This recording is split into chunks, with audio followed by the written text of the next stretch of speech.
Leonard. Welcome to Lunch with Jewel, where I help entrepreneurs and creatives to show up big and connect with their people. Today, I got a question for you. And the question is, are you selling something? Are you selling something? Because if you are selling something, to make it easier on yourself and even your leads and prospects, you need a process. On our BOSS acronym, BOSS, branded, organized, sustainable, and success minded, O is for organized. And so, to the extent that you can organize your sales process, you're going to make your life a whole lot easier.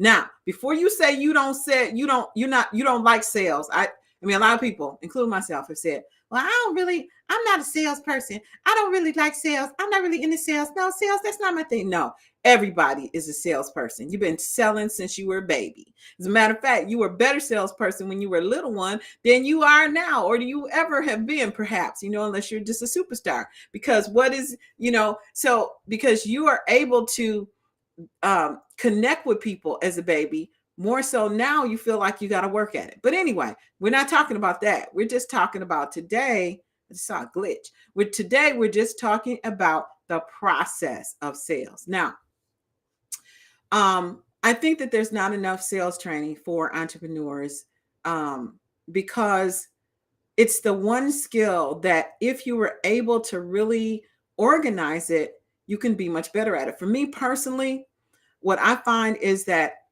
the more that I have, I don't want to say scripted, but the more I have thought through the process that my lead is going to go through, the better I am at providing the information that's needed and the easier it is for them to come to a decision. So what do I mean?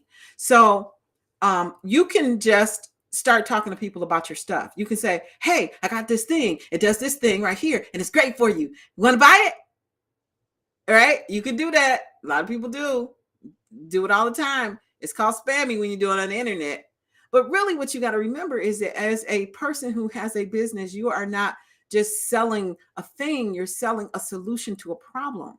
And so in order to understand in order to reach the right people, you have to have a mindset that says, who are the people that have the problem that I am looking to solve? Once you have identified those people, the way that you approach educating them about what you have is going to help you to A, be more organized, B, save more time, and C, scale your business when you're ready. So for example, I know that when I approach someone about this new product I'm launching, I have a written down approach that I use that, what I say to people in order to perhaps see if they're open to try what I'm doing. I learned this from the Higdon Group coaching, right? You see if they're open. What you're doing, you've heard this sifting and sorting, but you see if they're open and then you give them out, right? So it's the approach that you take. So I send them a note. I see if they're open. If they're open, then I send them a tool, a piece of information about my business. I ask them when they can look at it. Then I follow up. Like that, you need to know what is it that is your process. What are you going to do? What happens when someone says, yes, I'm interested? What are they going to see? What objections might they have? To the extent that you're able to kind of work these out ahead of time and study them, you have to study your process just like you study anything else. Except now you're not in school, you're in the school of life, and you're trying to perfect your ability to help people reach a decision. To me, that's all sales is. You find out you have a problem that you solve with your offering. You find people who have that problem, and then you give them the information that they need to make a decision on whether or not that's something they want to invest in or not. And it's okay either way, because everyone is not going to want what you have. But you do yourself and your potential customers a disservice when you're not organized and you don't help them to see, to get the information they need. Like, so it depends on what industry you're in. If you're a bakery and someone walks in, you give them samples. It's simpler, right? You're like, oh, okay, I give them a sample. If they like it, then they eat it and buy it. If they don't like it, then they leave. Now, I would personally accent that a little bit by saying, if they don't like that one, I ask them this if they want to be on my mailing list. So then the next time, and I ask them what they like. And so then the next time I have something that I bake that has what they like in it, I send them a text and I let them know that I've got that in the bake shop. There's always a level, but that's part of the process that you think through to say, how am I going to help this person decide to do business with me, right? So anyway, that's like at a high level, what I'm talking about when I'm talking about your sales process. It is, what is your approach for taking there's multiple facets to this. There's thousands of hundreds of thousands of sales courses and trainers and training and of course all kind of stuff, right? And the reason is because there's facets to it and there's nuances to it. But I encourage you to just find what works for you. Because one thing that I've learned, I spend a lot of money on training and coaching and coaches. And the one thing that I know for a fact is that no one coach has the answer to everything you need for your business. You have to own your business and your processes, and then you select and seek out those that are going to help you with the thing you're focused on today.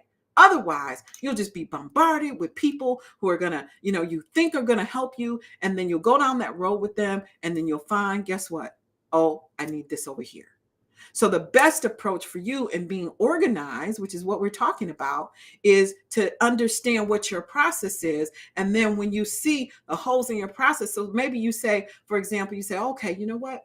When someone says they're interested, I want to send them like a one-pager that tells them about my business. Okay. Then I'm going to call them. Then I'm going to follow up this number of days. Then I'm going to do that. The thing is, now you need that paper. Now you can seek out a graphic designer. Maybe you go out on Fiverr. Maybe you call me and you get a marketing consultation to help you structure what it is. But the point is that now that you know the bigger process, the next most important thing you need is maybe this one pager. And then you go after getting the one pager, right? Instead of someone calls you up, hey, do you want to do this? And you're like, I don't know. Well, yeah, it sounds good. And then they give you their sales pitch because they've done their homework and they know what problem they solve. And then you're like, well, yeah, I guess I could probably have that problem. And before you know it, you're going down a path and you really don't need to go on down. So anyway, I hope that was helpful for you. If it was helpful, then definitely share the video. I love when people share my videos. I love when people give me stars. So give me stars if you're so inclined. And I will talk to you next time on Lunch with Jewel. Bye for now.